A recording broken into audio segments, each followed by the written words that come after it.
everyone. Welcome back to the podcast. My name is Courtney, and we are diving into hormones today. I'm really excited to talk about this one specific area of your hormones, and we're talking about progesterone.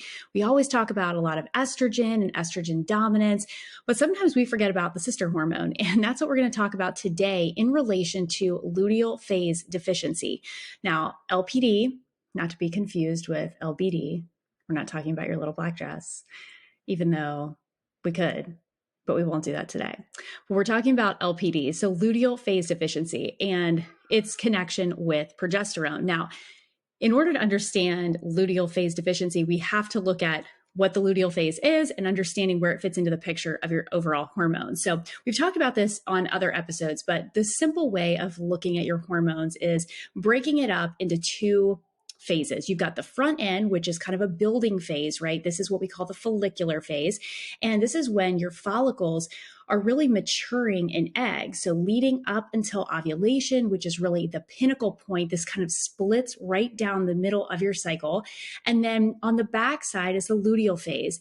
And this is after ovulation. This is the time when if you were to have a pregnancy, then you would have a fertilized egg, progesterone would be surging, and your body is now preparing for pregnancy. If it's not, you still have that lift of progesterone, but without the implantation and the furthering of an implanted egg, then you move into your cycle or menstrual phase. So this is the actual bleed time, and then you would start the cycle over again. So the menstruation part is kind of the bookends to this follicular and luteal phase. And ovulation is kind of the pinnacle that fits right in the middle. So what happens here when we talk about luteal phase deficiency is that you have this building of estrogen, which brings you all the way to this maturing of your egg, right at ovulation. And then from that point on, this corpus luteum, which is kind of where it's really what encapsulates the egg, right? It's this follicle. It becomes now something that secretes progesterone. So that egg is released. The corpus luteum that's kind of left over is what is producing progesterone. Now, what can happen in luteal phase deficiency is that we have a very short window of time. So if you're unsure of, well, I don't know if I have this, what are the symptoms? The symptoms can be pretty wide. I mean, we can go everything from emotional instability, like PMS, just mood swings, to PCOS, endometriosis, estrogen dominance. We can see a lot of patterns with infertility and a shortened cycle. And a lot of this can have to do with progesterone. Progesterone is a hormone that really, once you get into your 30s, it already starts to decline a little bit. So that's where we can start seeing irregular cycles, spotting, bleeding, pain around your cycles, and like I said, PMS and a number of other symptoms. One of the easiest ways that I recommend just evaluating whether or not this is something that you are dealing with is to look at the time between ovulation and the first day of your period. So if it's less than 10 days, that is a classic sign that you've got luteal phase deficiency. So what happens is that once the corpus luteum is producing progesterone, if you are somebody that is trying to get pregnant and you're not producing enough progesterone, this can be really problematic because the progesterone is what helps strengthen the uterus and helps with the implantation of that fertilized egg. So it's really, really responsible for a lot of fertility issues when it comes to people that seem to be miscarrying over and over again. Now, this isn't to say that if you're having infertility issues that progesterone is the only problem, but you need to have good levels of progesterone, strong, healthy levels of progesterone to get you up to that 10 to 12 weeks, because it is the hormone that's going to help with the vitality of that implantation and also creating a lot of other hormonal interactions that support the early development of this baby. So if you're thinking, man, well, my luteal phase does seem short, I do seem to have spotting in between ovulation and my period, or maybe I have endometriosis, or I've got PCOS, or I've got some other hormone-related imbalances, using something like bioidentical progesterone might be helpful for you. If you're also in an age group where maybe you're like 35, up to 40 or 45, so we haven't maybe hit menopause yet, but you may start to notice that luteal phase starts to shorten. I know I've experienced this too, even after having a baby, but having that shortened window can a lot of times make a lot of women feel absolutely crazy because their hormones go from surging estrogen to estrogen coming down, and progesterone being a really balancing hormone for estrogen. Estrogen's a building hormone. And so progesterone is kind of what I call like a stabilizing hormone. So without enough of that stabilizing hormone, you can really kind of crash mentally and you can feel a lot of different symptoms. So bioidentical progesterone in and of itself is really just a form of progesterone that we source from either soy or wild yams. Once again, sweet potatoes coming to the rescue. If I ever get stranded, I just need sweet potatoes, I think, in any and all form to keep me alive.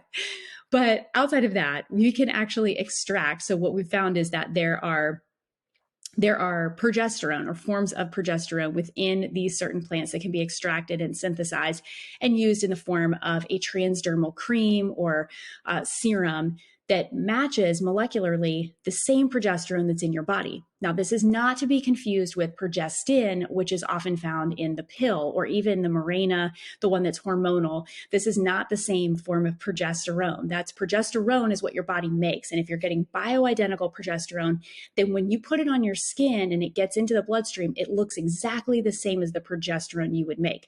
Now, this is the only type that I actually would ever recommend. And it may not be a fit for everyone. This is not medical advice, but these are just some solutions for you because there's not a whole lot of risk, in my opinion, of using some progesterone, bioidentical progesterone, especially if you have worked on a lot of the foundational pieces to your health and you feel like you've got some symptoms that won't resolve. Now, this is not to say that this is a Band-Aid approach. I think you've always got to address things like toxicity and gut health and drainage and lymphatics. Those are always going to be the most important because if you've got an irregular cycle, if there are some symptoms you're dealing with, it's because there's something going on with your hormones and the communication where the signaling isn't right, or maybe you're getting xenoestrogens, you're getting these forms of hormones that are not your normal hormones, but they're confusing your body, right? Your body may sense that, hey, we already have this hormone. And so it's docking on a cell receptor, but it's not your real hormone, right? So this is where we can see a lot of estrogen buildup in the body because we're exposed to so many chemicals that look like estrogen, but they're not, right? And they're toxic chemicals. So that poses a huge problem. Now, that being said, I do think that bioidentical progesterone has its place. So if you are dealing with infertility or dealing with symptoms and you're working on a lot of these foundational pieces, maybe consider bringing this in. And I think it's always a good idea to work with a practitioner, work with somebody that knows hormones really well. I think viewing serum is not really the best way to test hormones because they change very quickly and getting them from the blood is just a very, very quick snapshot. So doing something that looks at metabolites of hormones like the Dutch test is phenomenal. If you are not familiar with that, it's a dried urine test for comprehensive hormones, and any functional med doctor will know what this is. So I would ask for that, a Dutch test. It gives a lot of other window and kind of peeks into other organ systems too, like your stress system, looking at adrenals and thyroid function, which are equally as important when we're talking about hormones, especially progesterone. We've got to make sure that all of the other endocrine supporting organ systems are working the way that they should. So here's what to look for. If you are considering maybe I want to try some bioidentical hormone, I'm not sure if it's the best fit for me, I don't know, I'm a little bit fearful of trying it, you can always make sure you're buying USP progesterone. That's going to be the bioidentical form that you're going to want to purchase. You can buy this, guys. Like, this is not a prescription. Okay, now if you were to get compounded hormone, this will be a prescription and you will have to have a doctor write you a script for it. And a lot of times that comes in the form of either a pellet that's kind of implanted. They'll put it in like your lower back and it releases hormone. It could be a blend of estrogen, testosterone, progesterone, a number of different hormones. The type I'm talking about, though, is something that you can buy from several different reputable companies. You're just going to want to make sure that you're not buying something off of Amazon. Like, don't go buying your progesterone off of Facebook Marketplace or Amazon. Like, you don't really know what you're getting. And we're talking about your hormones. But the thing is, we're all afraid to use things thinking like, oh, it's going to mess up my hormones. Well, it's not going to mess up your hormones any more than the plastic you're cooking your food in, or, you know, some of the food you're eating that maybe has been sprayed down with all types of chemicals. Like, those are influencing your hormones too. So in my opinion, there is a lot of fear because maybe we just don't know what to do and think we might mess something up. But here's like a couple little things. Get yourself a good bioidentical progesterone. If you feel, hey, the second part of my cycle after ovulation is consistently 10 days or less, 11, 10 days or less. If you're doing all the foundational pieces too, and you think, I just don't feel well, I've got spotting, I've got cramping, I'm bloated, I have brain fog, I'm tired, I just, you're up and down all over the place. This might be super, super helpful for your body. I mean, progesterone is even used on people that have PTSD or have had a massive trauma, like even to their brain, because it relaxes your body. Some people even say they'll do progesterone and get a little sleepy.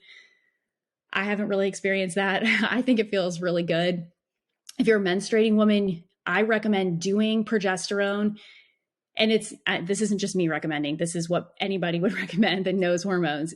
After ovulation up to the first day of your period. So that's the time frame you want to do it, right? Because naturally, that's when your body is producing progesterone. It's when ovulation has happened, it's released the egg, and now what's left over, the remains of that follicle, form the corpus luteum, which then triggers the progesterone release. So that's when you want, about a day or two after ovulation, if you can pinpoint it, if you know it, then you want to start taking the bioidentical progesterone and just use a little bit. The best places to do it, if you're doing transdermally, remember, if you're going to do it on the skin, which is how I recommend doing it, and most people probably would agree with that, because if you're doing it internally, it's got to go through the digestive system and be processed through the liver to be metabolized. When it goes through the skin, you're only hitting the second phase of detoxification through the liver. So it's giving your body the progesterone in a very easy way, where a lot of people have gut dysfunction, they've got liver congestion, they've got a lot of issues. And so if they're taking it orally, a lot of times they can't get the benefit unless they do maybe a really high dose. But even then, you're still working with maybe some organ systems that don't quite have all of the strength that they need to break it down and to metabolize it. So transdermal USP progesterone is what you're looking for. And then make sure it doesn't have any like parabens or fragrance. I can't even tell you how many times I've actually seen bioidentical progesterone and they've added fragrance to it. We know that these chemicals are terrible for our hormones. So why are we going to be putting them on our skin with other hormone?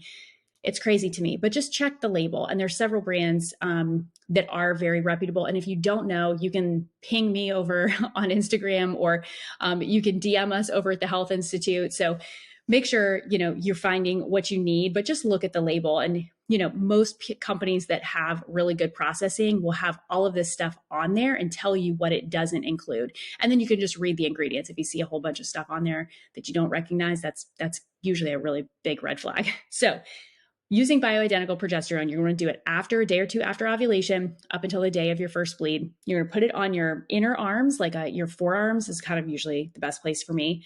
Or you can do it on your chest or on your neck or on your inner thigh area.